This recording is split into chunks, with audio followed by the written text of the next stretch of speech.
naakusahan si VP Sara na reyna ng Pogo at drug lords. So ang kanya raw candidacy mga kababayan noong 2022, grabe no, ang dedemonyo ng mga kalaban ni VP Sara. Palagay ko ano to ang plot ni na Ngiwi Jr. against the Vice President. At may mga sinasabi siyang mga mga tawag doon, mga pambubudol na naman. Itong nangyayari kay VP Sara na merong nagsalita na bagman daw ni VP Sara or bagman na nagbigay ng pera kay VP Sara bilang campaign fund niya noong nakaraang 2022 elections, mukhang imbento. And sabi nga ni Spokes Harry Roque,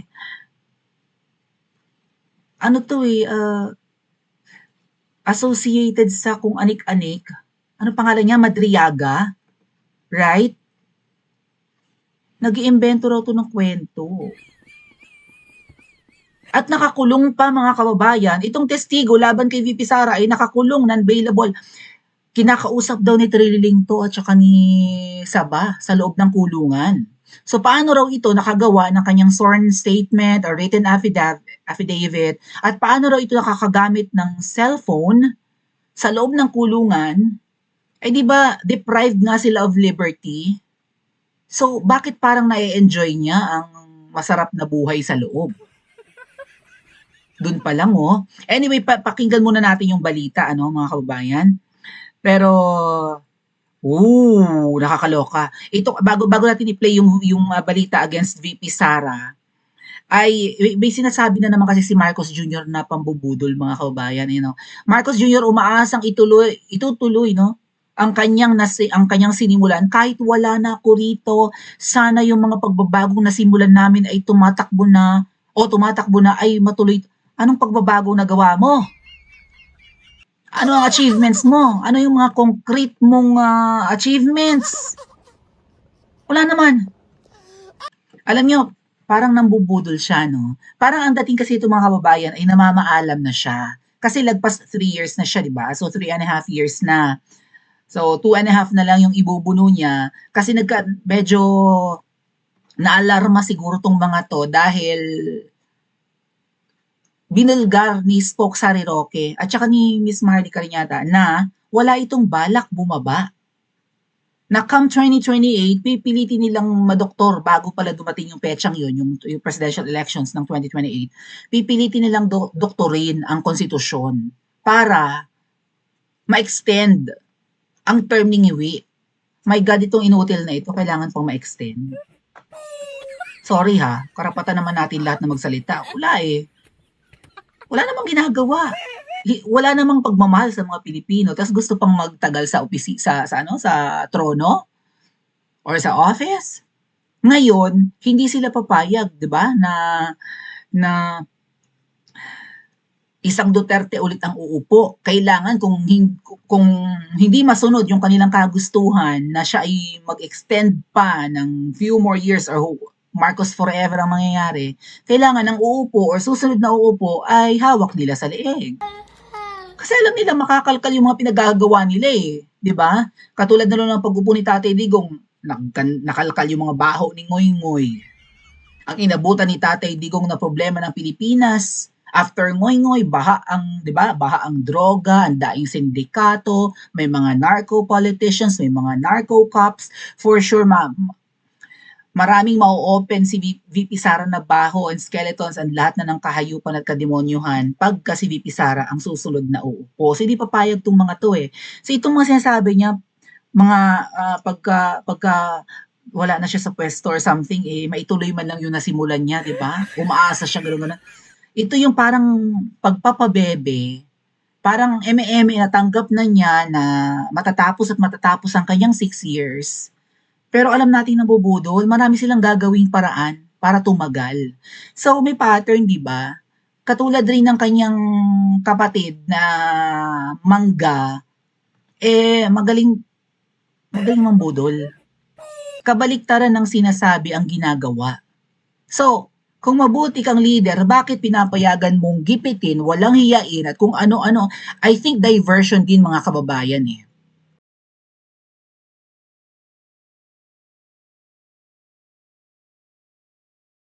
Asan ang audio nito? Paano ko isa-scroll ite? Dali ha. Ano ba yan? Okay, nasaan ang audio?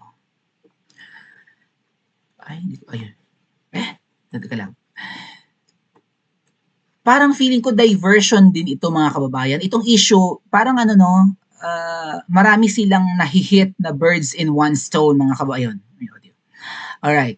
Na para malibing sa limot yung issue ng ghost projects at corruption, yung mga pinagnanakaw na flood control at kung ano-ano pa mga infra projects, mga budget, pondo para doon, para makalimutan yon pati yung mga pasabog ni Zaldico, may ganitong nangyayari. Okay, na pag-uusapan yung di umano ay si VP Sara ay parang reyna ng mga drug lords or reyna ng Pogo, pero sino talaga ang reyna at hari ng Pogo? Mamaya pag-usapan natin, ano? But meantime, ayun nga, parang diversion. Aside from, pwede nilang magamit for VP Sara's removal from office, di ba? Or impeachment or kasuhan, ipakulong or whatever, lahat na ginagawa ng mga hayop kahit imbento, ay sanay sila magtanim kaso eh. Yung babaeng ahas magaling magtanim kaso. So, nagagamit talaga I think pakana to ni Trilling. Anyway, pakinggan natin yung balita mga kababayan, ano. Pinondohan umano ng mga Pogo operator at drug lord ang kandidatura noon ni VP Sara Duterte. Sinabi yan sa affidavit ng nagpakilalang dating bagman umano ng bise. Live mula sa TV5 Media Center, nangunguna sa balita si News 5 anchor Bok Edlinga. Bok, una sa lahat, sino itong nag-aakusa kay VP Sara at ano kanya mga binunyag? Well, Jiggy, napaka-makulay nitong si Mr. Ramil Madriaga kung titingnan mo ang kanyang kasaysayan na dating kasamaan sa koleo daw ni VP Sara. Naging na-link sa mga intelligence operations at intel units, for example, yung ISAP daw at PSG at later on yung Vice Presidential Security Group, among other things. Also, nung nakaraan din, siya rin daw ay nakulong at nakonvict. Nahatulan daw ng death penalty pero na-acquit eventually ng Supreme Court.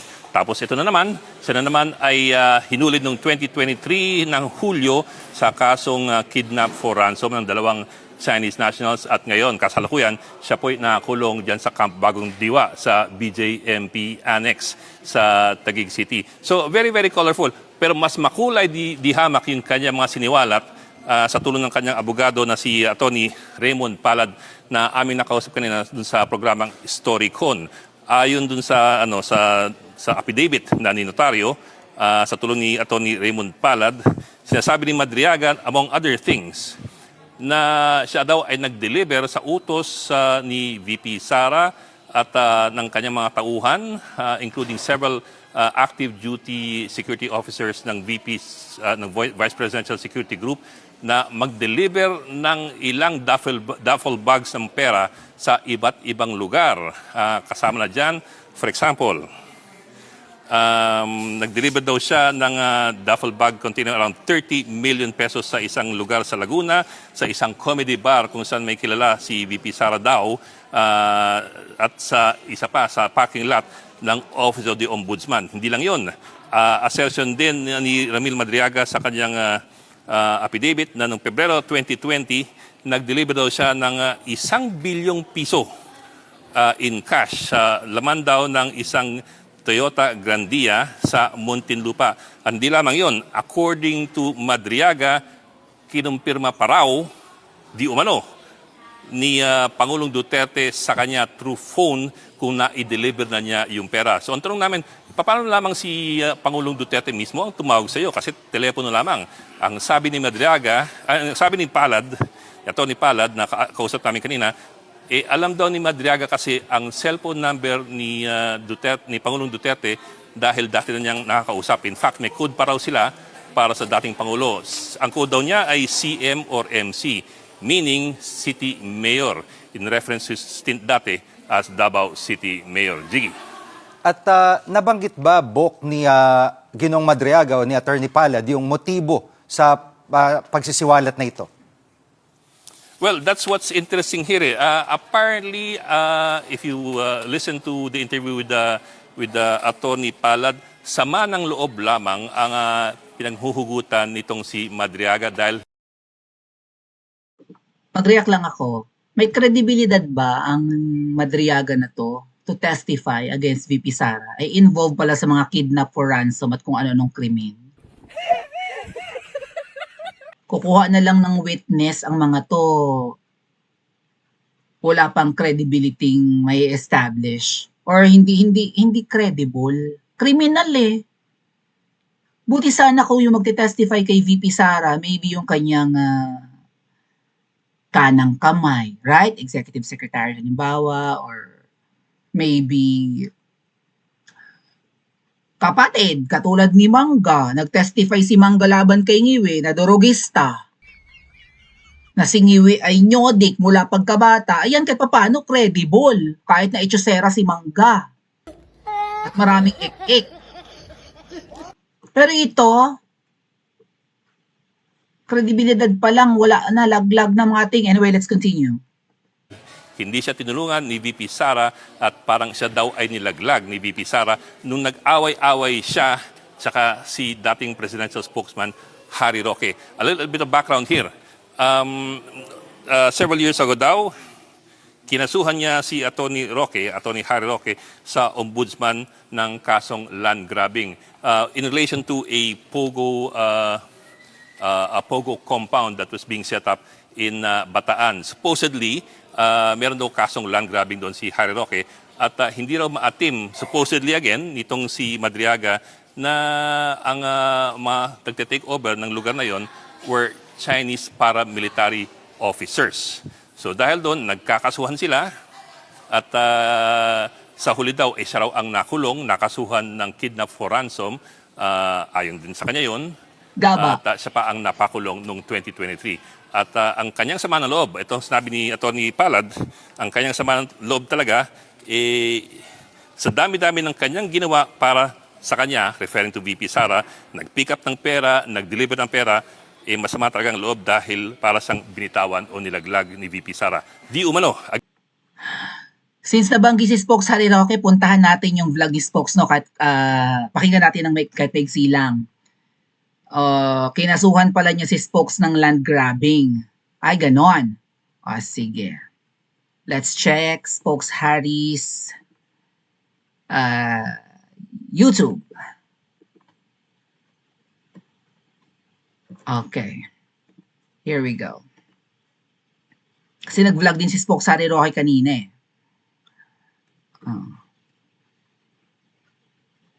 Eto. Sana walang ads. Lang po, kakilala ko po kung sino yung Madriaga Kilala na niya. nagsasabi na siya ay dating aide ni VP Sara. Well, unang-una po, sigurado po ako hindi yan naging aide. Yan po ay naging kasapi ng isang tinatawag na, ano tawag doon? Yung parang movement na sumuporta. Oo, sumuporta nga kay VP Sara, pero ang pagkakaalam ko po, hindi siya personal na kakilala ni VP Sara. Dahil si VP Sara naman po, 32 million ang botong nakalap. 32 million. Siguro naman po, 5 million, merong larawan na kasama siya, no? So kung meron mang larawan itong Ramil Madriaga na ito, ay hindi po ako nagtataka dahil 5 million people naman siguro po ang meron talagang larawan kasama si VP Sara, lalo na nung panahon ng eleksyon, no? Kaya talagang buhay politiko po talaga yan. So, pero iba pong pagkakakilala ko sa kanya. Bago yan, nahanap ko yung mga pictures na yan. Pinost naman ni Ronald Cardema. Ronald Cardema yata mga kababayan. To. Yung yan, si Ronald Cardema ng Duterte Youth Party List. Dahil merong Duterte, ito si Ronald Cardema. Dahil merong Duterte Youth Party List, baka magkakaroon ng Salamat PRRD Party List. O kaya Alpotera Party List. O kaya Dutertista Party List. Nakakuha ng idea kasi, kaya siguro nangangalap ng perma, no? So, may picture din si Ronald Cardema with VP Sara, ayun, nasa upper right corner, inauguration sa Davao ng pangalawang Pangulo, ayan. And of course, dahil nga leader ng movement, kung ano man ang eksena noong Madriaga na yan, siguro sa pagpupush ng candidacy ni VP Sara, supporter nung una, ngayon, dahil nga maraming kalokohan, siguro hindi kaya gusto lang niyang makalaya, kaya in exchange of his freedom, kasi pwede magpalaya si Ngiwi, meron siyang di ba, meron siyang pardoning power. ang presidente merong gano'n, 'no? Kaya nga galit na galit kay PRRD yung nung pinalaya ni PRRD, marami nagalit kay Tatay Digong nung pinalaya ni PRRD yung tumegi ng akla na Kano, I forgot his name, nasa dulo ng dila ko. Yun, very controversial yun. Wala silang magagawa ko. Nasa dulo talaga ng dila ko. Jennifer Laude, yung nategi na akla, right? Comment nyo nga sa comment section. Oh, basta nasa dulo talaga ng dila ko. Nagdebate kami ng teacher ko nung college ako patungkol diyan. Pemberton, ayun, si Ray Joseph, yeah, something like that, Pemberton, di ba? May pardoning power ang mga pangulo, kahit pa sabihin na tumegi yun ng Pinay na akla, kasi naloko raw nung akla, akala kasi nung Pemberton na yun ay babae yung akla. Kaya nung nakita niya na hindi pala girl yung kanyang kaulayaw, tinegi niya. Right? Although krimen yun, may pardoning power ang presidente, mapapalaya talaga yun. At privilege yun ng presidente, di ba? So, itong nagte-testify na to na Madriaga against VP Sara, malay nyo palayain to ni Ngiwi after na maging state witness. At saka yung mga delivery ng duffel bags, ay duffel bag, ano lang naman yung kalaki, di ba? Mas maliit yun kumpara sa mga mali-maleta na pinapakita ni Zaldico. Parang ginagaya nila yung expose ni Zaldico. Ay, teka muna, maglabas kayo ng picture kung nag-deliver talaga.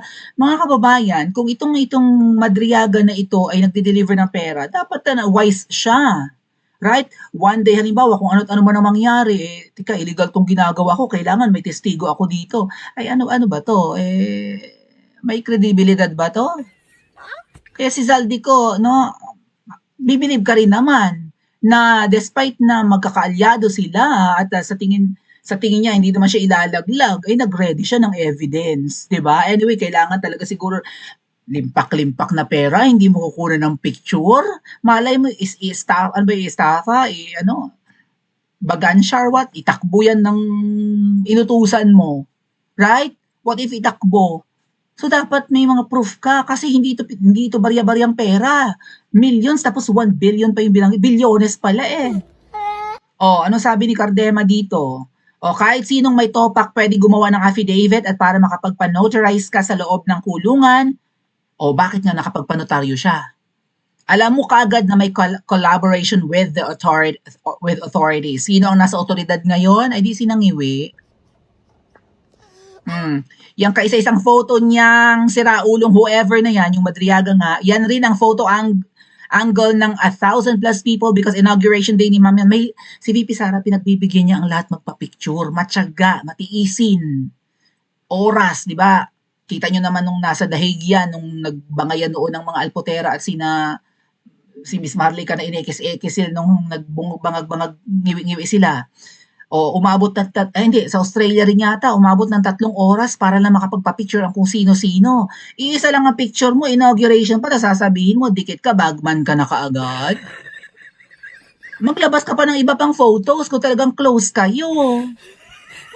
Hindi ba? So, let's listen some more dito sa balita. Again, these are assertions only being made by Madriaga through the affidavit as provided to us by Atty. Palad. Ito po yung soundbite. Ang feeling niya, napabayaan siya. So alam mo yung galit ni Madriaga na ang dami kong ginawa sa inyo mga confidential matters. Tapos nung dinimanda siya ng grupo ni Atty. Roque, hindi daw siya tinulungan ni VP Sara. Yun, masamang-masama talaga. Okay. At box sa One News. Teka, nabanggit na naman si Spoke Sari Roque, dinemanda siya. So, dinemanda siya, nakulong siya, ba't siya natalo? Si Spoke Sari Roque, hindi influential ngayon, ginigipit nga, tama? Nagtatanong si Spoke Sari Roque, ba't siya natalo? Baka guilty siya kung ano man yung kasong sinabi sa kanya, baka counter affidavit. Let's listen some more to Spoke Sari Roque, mga kababayan.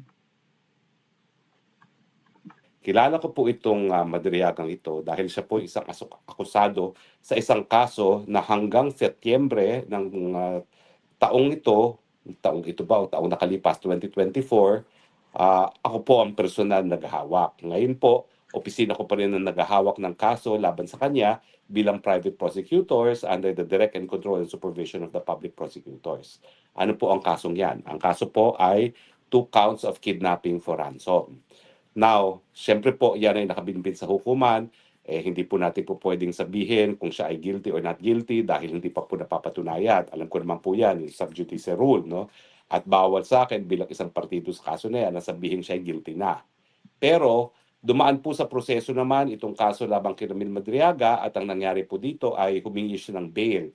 Sang-ayon po sa Piyansa. ating saligang batas, ang bail naman po is a matter of right except when evidence of guilt is strong, no, sa mga heinous crimes.